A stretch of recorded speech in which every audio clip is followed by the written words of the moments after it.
Сақ болайық. Биылғы жылдың тамыз айының басынан бастап WhatsApp әлеуметтік желісінде Momo есімді жаңа бот пайда болды.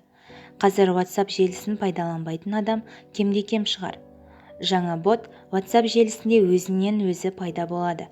Momo адамдарға әлеуметтік желі арқылы түрлі тапсырма беретін жаңа бот. Бұл ботқа көбіне жасөспірімдер ойын ретінде қарап, оның айтқан тапсырмасын орындайды. Тапсырмалар көбіне суицидтік әрекетке итермелейтін сипатта болады. Мысалы, қараңғы жерге бар, мойныңа пышақ тигіз деген секілді. Оның нөмірін сақтаудың немесе оған арнайы хабарлама жазудың қажеті жоқ. Ол қолданушымен өздігінен достасады. Бір тылсым дүние секілді ұялы телефонда пайда болып, кейіннен қолданушы туралы түрлі ақпарат жаза бастайды. Бот жіберетін ақпараттар жеке тұлғаның мекен-жайы, ата-анасы мен жақындарына қатысты болады. Артынша, сен өлесің, өлгің келмесе менің айтқанымды істе деп түрлі тапсырмалар орындатады. Берілген тапсырмаларды тезірек орындату үшін және адамды психикалық тұрғыда жеңу үшін түрлі суреттер жібереді.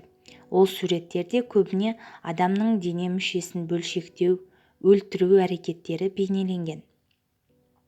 Шетелдік және ресейлік бұқаралық ақпарат құралдары мұны көктемде талай жасөспірімнің өмірін қиған көк кит ойынымен ұқсас деп көрсетіп жатыр. Көк китпен тағы бір ұқсастығы, Momo тек қана түнгі уақыттарда жазады. Бұл боттың аватарка суреті ретінде әйгілі жапондық құс әйел Momo құсана мүсінінің бейнесін таңдап алынған. Бұл мүсіннің авторы жапондық скульптор Мидори Хаяши. Аргентиналық 12 жасар қыз бала осы ойынға қатысып, өз-өзіне қол жұмсаған. Қаза тапқан қыздың ұялы телефонындағы деректерді тексерген хакер қыз бала Momo берген тапсырманы орындау барысында қаза тапқанын айтады. Momoның қандай мақсаты бар екенін, оған жасөспірімдерді өлімге итермелеу не үшін қажет екенін ешкім білмейді. Ботты кімнің жасап шығарғаны да беймәлім. Momo атына жасырынған абоненттің 81 Жапония коды санымен басталатын кемінде 3 нөмірмен байланысты екені, Латын Америкасымен байланысты 2 нөмірі бар екені, біреуі 57 саны Колумбия коды, тағы біреуі 52 санымен басталатыны Мексиканың коды анықталды. Momo аккаунттар күн сайын артуда. Сол себепті нақты түпнұсқаны табу қиындық тудыруда. Ресейлік тергеушілердің айтуы бойынша, бұл ойын 15-ке жуық жасөспірімнің өзіне қол салуына түрткі болды. Шындығында Momo боты адамдарға қоңырау шалып, қорқытқаннан басқа еш нәрсеге қауқарлы емес. Momo тек басқаруына көнетін адамдарды таңдайды дейді мамандар.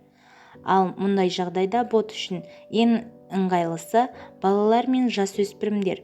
Сондықтан ата-аналар мұндай манипуляциялардан балаларын қорғауы керек. Тіпті халықты Momo боттан құтқару мақсатында Мексикалық Табаско штатының бас прокуратурасы, Испанияның азаматтық гвардиясы ескерту хабарламаларын жасады. Шындығына келетін болсақ, Momoны жеңу кез келген адамның қолынан келеді. Ол үшін мессенджерді бірнеше уақытқа тек қана тізімдегі бар контактілерден ғана қоңырау қабылдауға болатын режимге ауыстырып қою керек. Өкінішке орай, WhatsAppта ондай мүмкіншілік жоқ. Сол себепті Momoның бейнесі бар аккаунттан хат келсе, немесе қоңырау түссе, оны дереу қара тізімге жіберіп бұғаттап тастаған жөн. Жастар мен кәмелетке толмаған жасөспірімдер арасындағы бұл мәселеден келетін қауіп-қатері өте көп. Мұнда қылмыскерлер ойынды жеке ақпаратты ұрлау, өзіне қол жұмсау, немесе зорлық-зомбылық жасау, қорлау, қорқыту, қорқыныш, депрессия және ұйқысыздық сияқты физикалық және психологиялық бұзылулардың пайда болуы үшін пайдалануы мүмкін дейді Мексиканың Табаско қаласының киберқылмыспен күрес бөлімінің қызметкерлері. Бұл мәселені біз не үшін айтып отырмыз? Әрбір ата-ана баласының интернеттен не көретінін, неге қызығатынын білуі тиіс. Қатарынан кем болмасын деп, сіз ұялы телефонның соңғы шыққан үлгісін әперген шығарсыз. Бірақ Одан балаңыз қандай ақпарат алып отыр, қандай мақсатта пайдаланып жүр?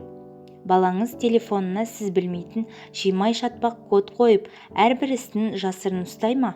Демек, сіздің балаңызда сізге айта алмайтын құпия бар. Досы сіз емес, ұялы телефон. Мұндай баламен тезірек тіл табысып, сырласуға тырысыңыз.